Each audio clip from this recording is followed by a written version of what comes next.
예, 평생교육원 수강생 여러분 반갑습니다. 오늘은 10번째 강의를 이제 시작하겠습니다. 제목은 그리스도의 중보 사역의 유익이라는 제목으로 66문에서 76문까지가 되겠습니다. 잠깐 기도드립니다. 하나님, 이 평생교육원 강의를 시작합니다. 깨닫게 하시고 잘 전하게 하셔서 은혜 받고 은혜 나누는 시간 되도록 역사하여 주시옵소서. 주 예수 그리스도 이름으로 기도드립니다. 아멘. 먼저 교재를 좀 같이 공유해 드리도록 하겠습니다. 예. 이제 여러분 이제 화면이 아마 공유되셨을 것입니다.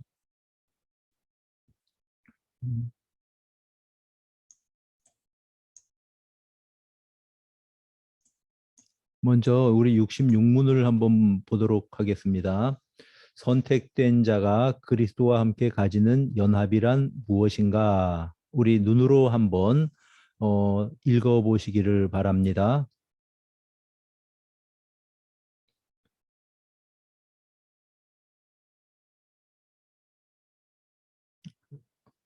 자, 한번 봅니다. 그리스도와의 연합은 전능하신 성령 하나님의 역사로 이루어지는 사역입니다. 우리가 그리스도와 연합됨은 육신적으로 볼 수 있는 연합이 아닙니다. 성령께서 우리 안에 내주하시기 때문에 이제 하나님과 우리와 연합이 이루어진 것입니다.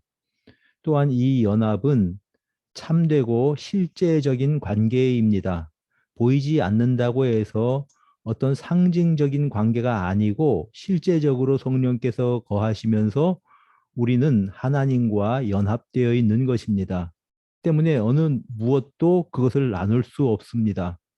마치 부부가 서로 이제 한 가정을 이루어서 하나가 된 것처럼 이런 연합이라고 보시면 됩니다.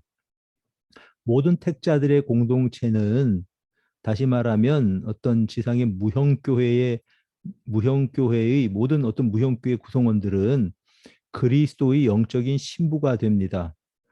그리스도로부터 보호와 공급과 사랑을 받고 또 그에게 영광을 돌리고 이를 즐거워하게 된다. 이런 뜻입니다. 이제 67번째 보겠습니다. 유효한 부르심이라는 것은 무엇인가 한번 눈으로 읽어보시기를 바랍니다.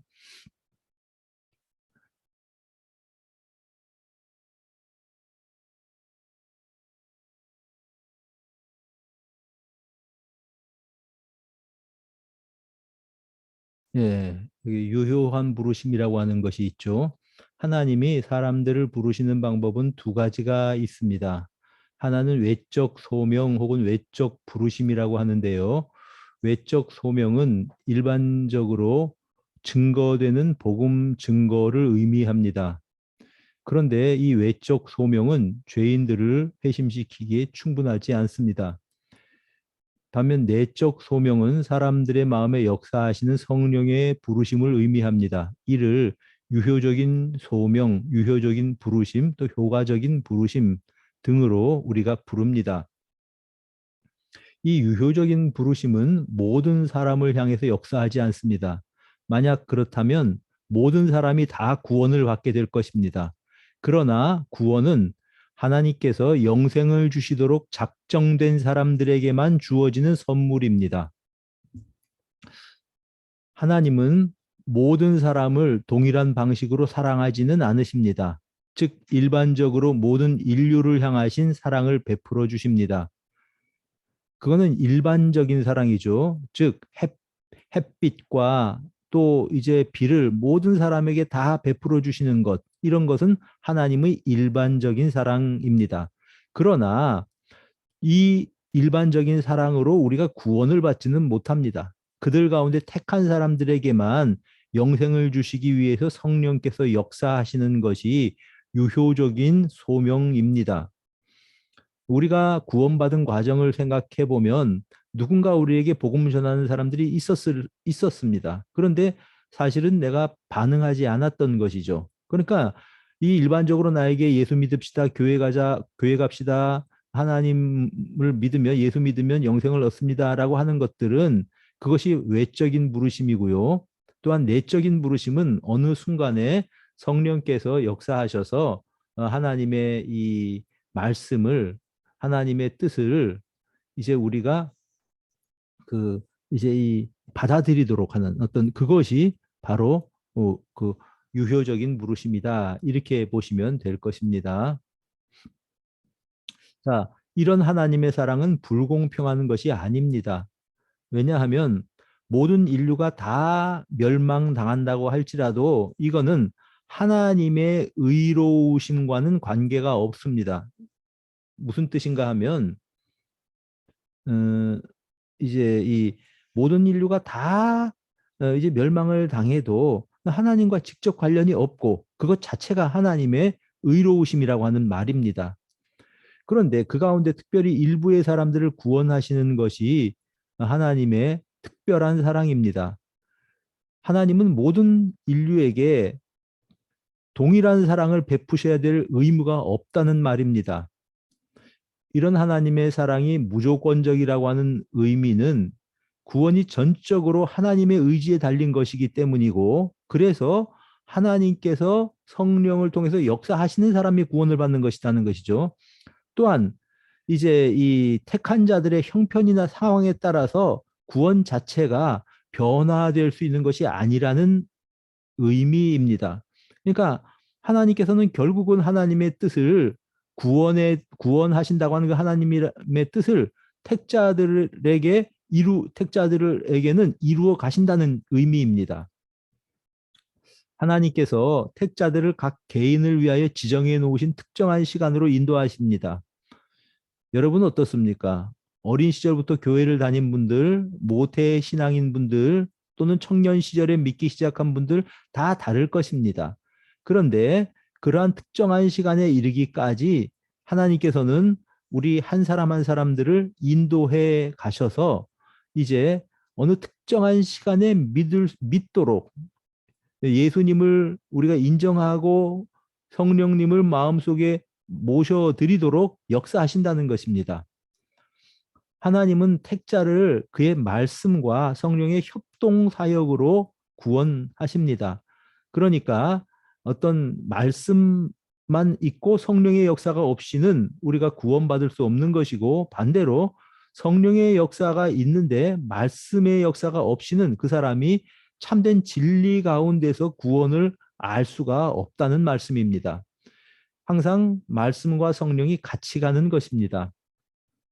인간은 본질상 죄와 허물로 죽었기 때문에 그 마음에 성령의 빛이 비추어질 때에 그리스도께 나오게 되는 것입니다. 동시에 그들의 의지를 갱신하셔서, 다시 말하면 성령의 빛이 비출 때 우리 주님께서는 택자들의 의지를 움직이셔서 그리스도께 나오도록 결단하게 하신 것입니다. 내가 하나님께 나온 것이 아니라 사실은 보이지 않지만 하나님의 성령께서 역사하셔서 내가 하나님께 나아오게 하셨다, 이런 뜻입니다. 성령 하나님의 역사가 없이는 하나님께 나올 수 있는 사람이 한 사람도 없을 것입니다. 선택함을 입은 자만이 유효하게 부르심을 받는가? 한번 우리 읽어보도록 하십시다.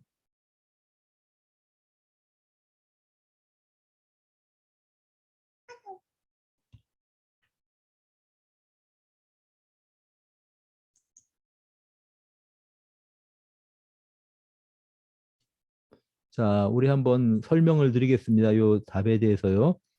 유효적인 부르심을 받은 자들이 바로 하나님께서 선택하신 사람들입니다.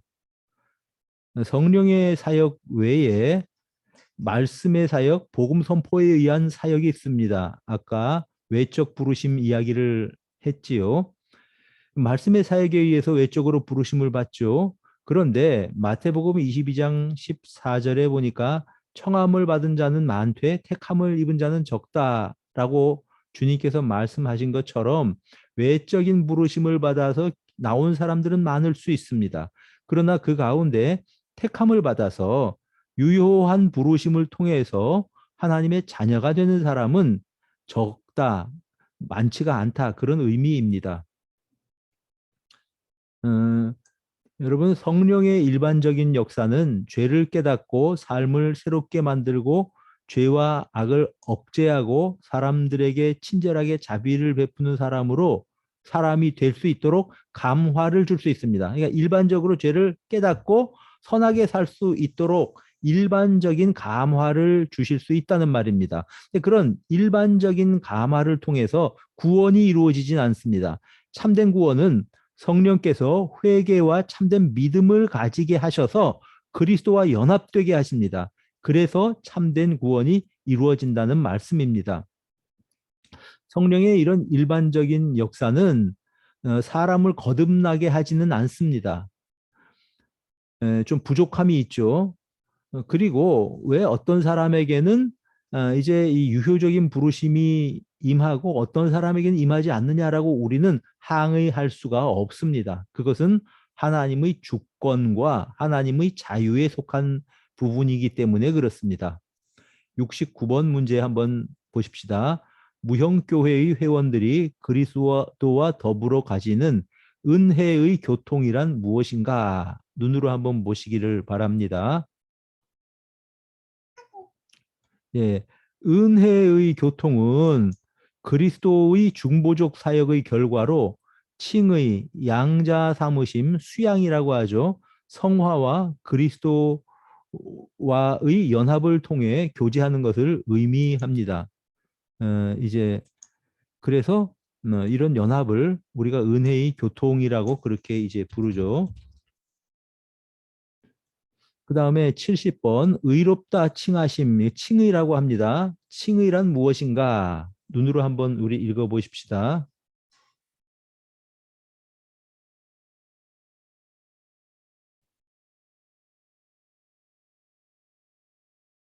자, 우선 의롭다고 칭하는 것은 도덕법에 대한 의한 무죄 선언, 이 사람이 죄가 없다는 것이죠. 또는 사법적으로 선포하는 법정적인 용어입니다.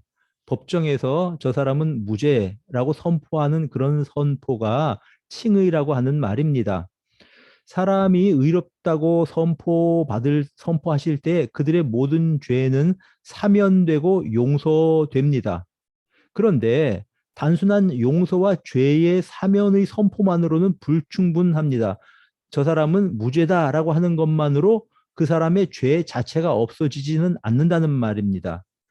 다시 말하면 하나님께서 죄가 많은 우리 인생들을 다 그냥 아유 너희들은 이제부터 무죄다라고 선포를 하신다고 한다면 그러면 우리가 하나님의 자녀가 되어야 되고 영생의 은총을 누려야 될 것인데 그러나 불충분하다는 것입니다. 왜냐하면 한 번도 법을 어긴 적이 없고 평생 하나님과 이웃을 전심으로 사랑하는 것이 적극적인 의미에서의 의라고 하는 개념입니다. 이런 개념에서의 의인이 한 사람도 없습니다. 이런 의를 소유하지 못한 상태에서 하나님께서 이 죄를 사한다라고 선포하신다고 해도 사실은 여전히 그 사람은 죄인으로 남아 있을 것입니다. 즉 사죄를 받았다고 해서 그 사람이 의인은 아니라고 하는 것입니다. 비유하자면 어떤 사람이 운전을 하다가 사고를 내서 그 범칙금을 지불하게 되고 운전면허가 취소되었다고 가정해 봅시다. 자, 그러면 어떤 사람이 다른 사람이 대신해서 그 사람을 위해서 벌금을 내어줄 수는 있습니다. 벌금을 내어 주었다고 할지라도 운전을 할 수 있는 면허가 회복되려면 이제 또 다른 과정이 필요합니다. 이와 마찬가지로 우리가 죄를 사함받는 것과 의인으로 인정되는 것은 전혀 다른 문제라고 하는 말입니다. 하나님께서 우리를 의롭다고 선포하실 수 있는 유일한 근거는 적극적인 면에서의 의의 전가입니다. 이거는 예수 그리스도의 의인데 주님께서 순전한 순종으로 하나님의 의를 완전히 만족시키셨습니다. 그래서 이 의를 우리에게 전가해 주신다, 전가시켜 주신다라고 하는 것입니다. 이런 전가가 없이는 어느 누구도 이 영생을 받을 수가 없습니다. 여기서 전가라고 하는 단어는 예수 그리스도의 것을 우리의 것으로 인정해 주신다라는 뜻입니다. 즉 그분의 의를 우리에게 입혀 주신다. 우리가 옷을 새로운 옷을 입는 것처럼 옷을 벗고 또 다른 색 옷을 입으면 또 이제 전혀 이제 어떤 다른 그 모습으로 나타나는 것처럼 예수 그리스도의 의를 우리에게 옷으로 입혀 주신다는 것입니다. 때문에 사람의 변화된 성품이나 그 사람이 지금까지 어떤 업적을 쌓았다든지 하는 행위가 인간을 의롭게 할 수 있다고 하는 생각을 우리는 철저하게 거부합니다. 천주교는 행위 구원을 일부 인정합니다. 우리는 그 천주교 행위 구원을 거부합니다. 믿음 자체가 칭의의 근거는 아닙니다.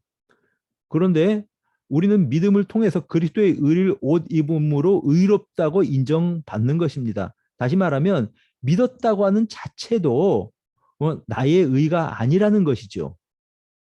71번 보십시다. 의롭다 칭하심은 어떻게 하나님의 거저 주시는 은혜의 행위인가? 한번 눈으로 읽어보시기를 바랍니다.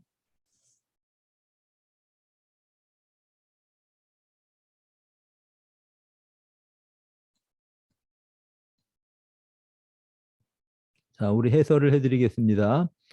거저 주시는 은혜란 자격도 없고 가치도 없는 자들에게 무조건적으로 베풀어 주시는 하나님의 은총을 의미합니다. 이것은 값없는 은혜라고 볼 수는 없습니다. 왜냐하면 예수님께서 죄의 값을 지불해 주셨기 때문입니다. 그래서 우리가 거저 주시는 은혜라는 표현을 쓰지만 값없는 은혜라는 표현은 사용하지를 않는 것입니다. 칭의를 거저 주시는 은혜라는 것은 주님께서 죄의 값을 지불하셨고 죄인들에게는 이를 무상으로 제공하셨다는 뜻입니다.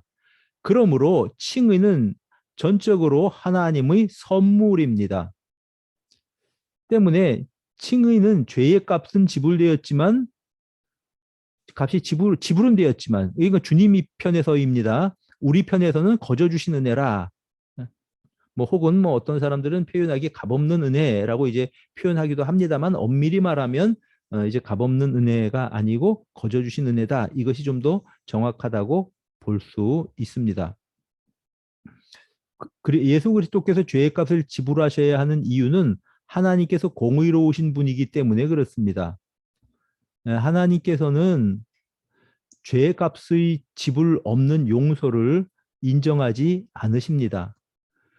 그리스도께서 보증자라고 여기 이제 단문에 표현되어 있는데 이것은 우리가 실패한 일을 대신 수행하시고 하나님의 공의의 빛을 대신 갚으시는 대속자다 이런 의미입니다. 히브리서 7장 22절에 이와 같이 예수는 더 좋은 언약의 보증이 되셨다라고 우리에게 말씀하고 있습니다.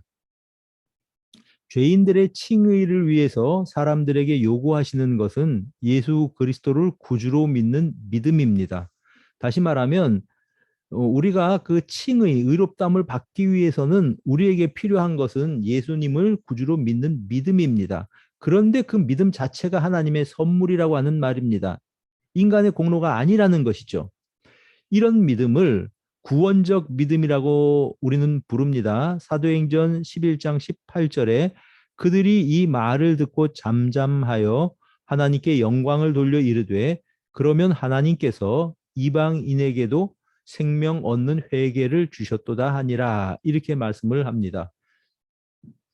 여러분 그렇다고 해서 믿음이 사람의 의지가 전혀 개입되지 않은 것은 아닙니다. 하나님께서는 사람의 본성을 변화시켜서 자원하는 마음으로 그리스도를 영접하게 하시죠. 그러니까 사람의 의지가 개입이 되지요.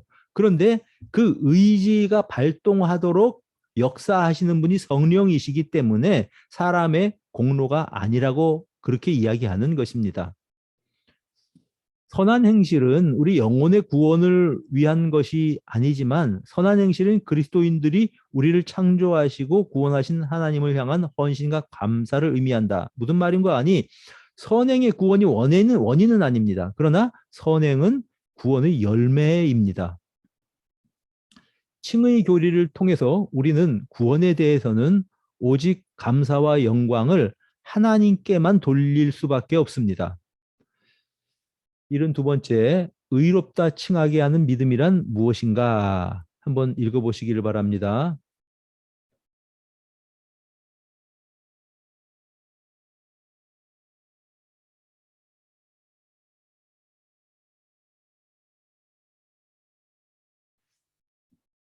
자, 한번 해설을 들어보시기를 바랍니다. 우리를 의롭다고 하는 믿음이 우리를 영원한 구원에 이르게 합니다. 칭의에 이르게 하는 믿음이라고 하는 말이죠. 이런 사람은 반드시 구원을 얻고 영생을 누리게 됩니다. 이 믿음은 말씀과 성령의 능력으로 이루어지는 거죠. 이 두 요소가 함께 역사합니다. 반복되는 것입니다. 이 믿음으로 죄인들이 깨닫게 되는 것은 다음에 네 가지입니다. 첫째로 자신의 죄인된 상태, 둘째로 자신의 비참, 그리고 자신이 스스로 구원할 수 없다는 그러한 이제 사실을 깨닫고요. 또한 전능하신 하나님 외에는 이 죄에서 우리를 구원할 다른 어떤 누구도 없다는 사실을 깨닫게 됩니다. 이런 믿음이 구원받는 믿음인데 믿음이라고 할 때에는 이런 믿음 외에도 역사적 믿음과 일시적 믿음이 있습니다. 역사적 믿음은 과거의 어떤 사건을 사실로 인정하는 믿음입니다. 예를 들자면 세종대왕이 이제 존재하셨다, 계셨다. 이것을 믿죠. 역사적 믿음입니다. 일시적 믿음은 참 믿음하고 좀 비슷합니다. 근데 뿌리가 없어서 사라지고 많은 믿음이 있습니다. 막 그냥 부흥의 시기에 사람들이 정말 신자처럼 행동을 하고 회개한 사람처럼 교회 생활을 하는 사람이 있는데 어느 순간에 그 마음이 완전히 변해서 세상으로 돌아가는 사람들이 있습니다. 이런 사람들의 믿음을 일시적인 믿음이라고 말합니다. 역사적인 믿음이나 일시적인 믿음으로는 구원에 이르지 못합니다. 어떤 사람의 믿음이 구원받는 믿음이냐? 이것은 사람이 판단할 수 없습니다. 시간을 두고 열매를 보아야 알 수 있는 것입니다. 73번째, 신앙은 어떻게 하나님의 목전에서 죄인을 의롭다고 칭하게 하는가? 한번 읽어보시기를 바랍니다.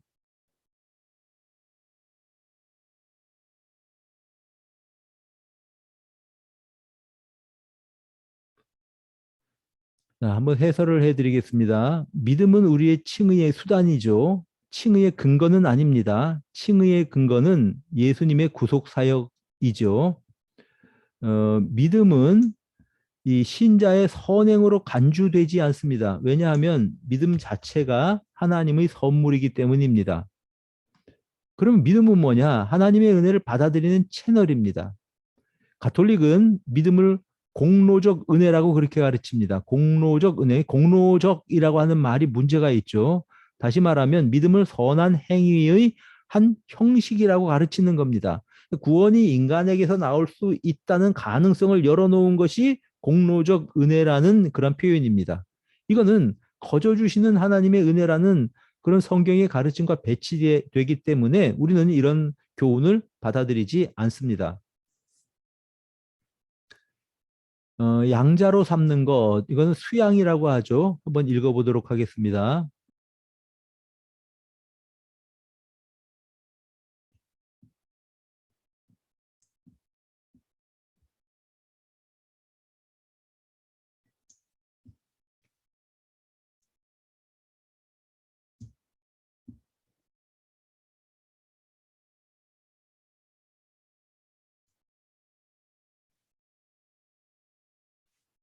자, 한번 그 해설을 제가 이제 읽어드리겠습니다. 칭의는 우리 법적 신분의 변화를 의미합니다. 반면에 양자로 삼는 것은 우리의 사적 신분의 변화입니다. 법정적인 신분의 변화는 칭의입니다. 저 사람은 무죄다, 꽝꽝꽝 이렇게 이제 선포를 하는 거죠. 양자로 삼는 것은 우리 사적으로 우리의 신분이 하나님의 자녀가 되는 것을 양자라고 삼는 일이라고 그렇게 이야기를 합니다. 칭의는 우리를 하나님 나라의 시민으로 만들고요. 또한 수양은 우리를 하나님 가족의 구성원으로 만듭니다. 수양은 칭의 후에 옵니다. 다시 말하면 칭의가 논리적으로 먼저고 이제 의롭다고 선포하신 다음에 그 하나님의 자녀로 삼으시는 것이죠. 이건 시간의 순서가 아니라 동시적입니다. 논리적인 순서가 먼저 의롭다고 하신 후에 양자로 삼으신다는 것이죠. 칭의와 수양은 불가분의 관계입니다. 의롭다함을 받은 하나님 나라의 시민은 곧 하나님의 자녀인 것입니다. 입양된 자의 축복은 다음과 같습니다.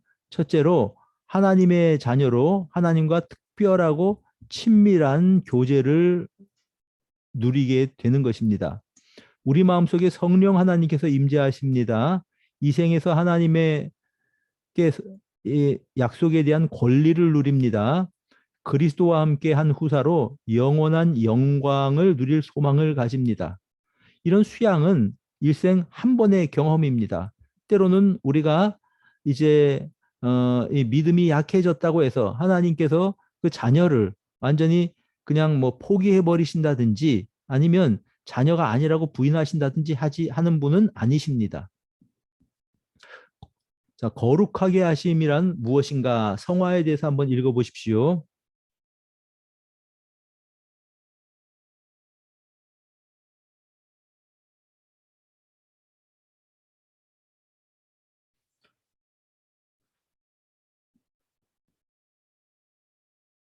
자, 한번 제가 설명을 또 드리겠습니다. 읽어보겠습니다. 성화는 은혜의 사역입니다. 칭의와 양자와 달리, 양자 삼음 수양과 달리 성화는 행위가 아닌 과정입니다. 즉, 중생한 시점에서 영광의 상태에 진입하기까지 전생에 걸쳐서 이루어지는 과정이 바로 이제 이 성화입니다. 이건 성령께서 이루어 가시는 과정이기 때문에 성화를 은혜의 사역이라고 부르는 겁니다. 성화에는 두 종류의 성화가 있습니다. 첫째로 지위적인 성화가 있습니다. 고린도전서 7장 14절에 보면은 믿지 아니하는 남편이 아내로 말미암아 거룩하게 된다. 또 이제 믿지 않는 아내가 남편으로 말미암아 거룩하게 된다.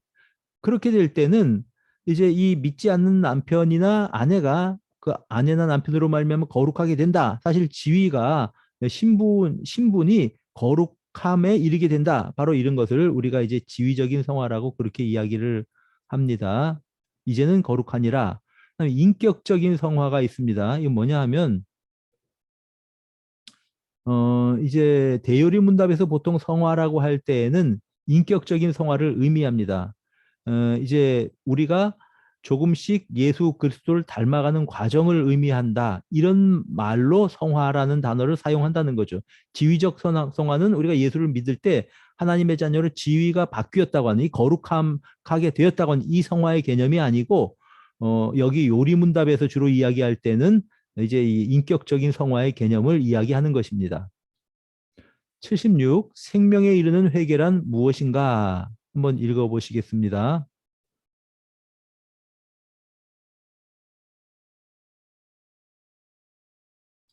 예, 제가 한번 설명을 읽어드릴게요. 생명에 이르지 못하는 회개도 있습니다. 유다의 회개가 이런 경우죠.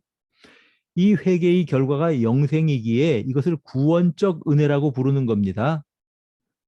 그리고 이 회개는 모든 사람에게 필요합니다.